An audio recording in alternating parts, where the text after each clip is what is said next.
And the Irishman, Conor McGregor, is now joining us from Las Vegas. Conor, I appreciate you taking 5 or 10 minutes for us. Thank you. No, thank you for having me. My pleasure. You're moving up in weight classes, but if I could ask, Conor, what is your walk-around weight? Like if you weren't fighting and you're just walking around the street, what's your walk-around weight?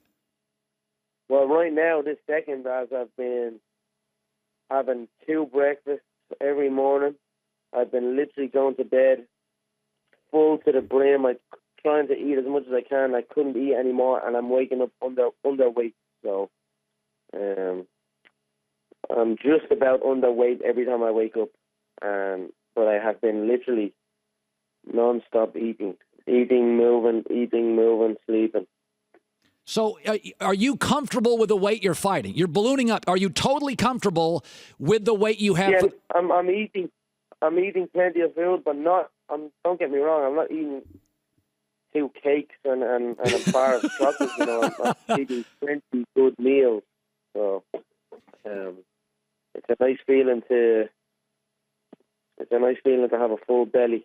Yeah. And lots of energy at this stage of fight camp.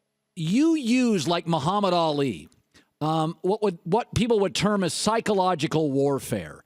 And I don't know if it works or not. Is this planned? Is it natural? Is it who you are? Were you a trash talker in high school? Because you talk a lot. Do you think it intimidates people? Well, in the front, I simply speak the truth, and there's nothing really a person can say. Deep down, maybe they can say something, but deep down, nobody can say something when you tell them the truth about themselves, about how their career has gone, or how their movements are, or what kind of shots they throw, or discuss their career. But if I simply discuss it with truth, then it rings home more than if I was to just say something with no substance. I simply speak what I feel is the truth, and that is why it may get to my opponents a little bit more. Many men, they can't handle the truth. Yeah. There is something to be said about, because in this country, UFC is still relatively new. It's not baseball or basketball or football.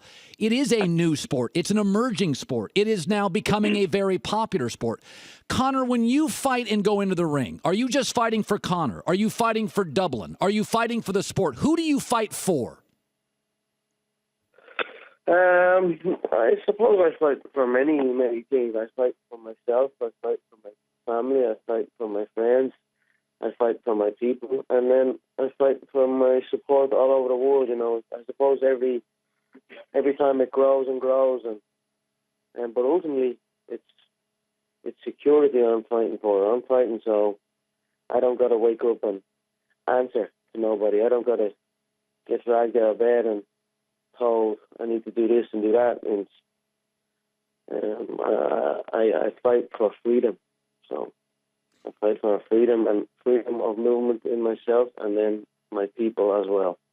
You move forward, powerful, psychological warfare, your spinning kicks, swift kicks to the body. You confound your opponents. You often confuse your opponents. When you come into the ring, you look so confident, Conor. Are you ever nervous? When you walk into that ring, I'd be throwing up. When you walk into this ring, or showing pictures of it right now, you look unbelievably confident. Are you ever nervous in a ring? For me, it's just, that is almost where I am the least nervous.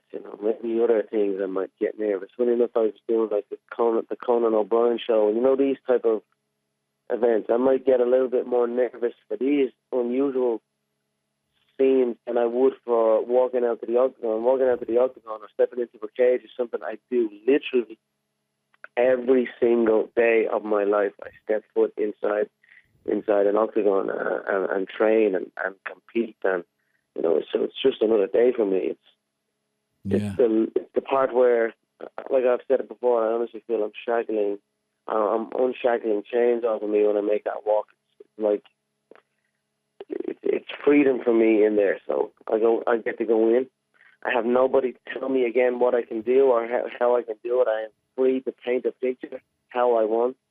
And that is it. I enter and I come out the gate fast and I spin and I set the tone for the unorthodox and then set my opponent up for a KO blow and then I execute it. So it's simply another day for me.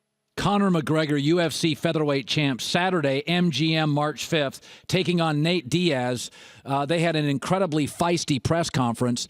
How do you, when you go into a ring and Nate Diaz says stuff and we're showing it here and you tick each other off and you're pissed and you want to tear this guy up, Conor, how do you make sure that you control your emotions and you don't get off your game plan?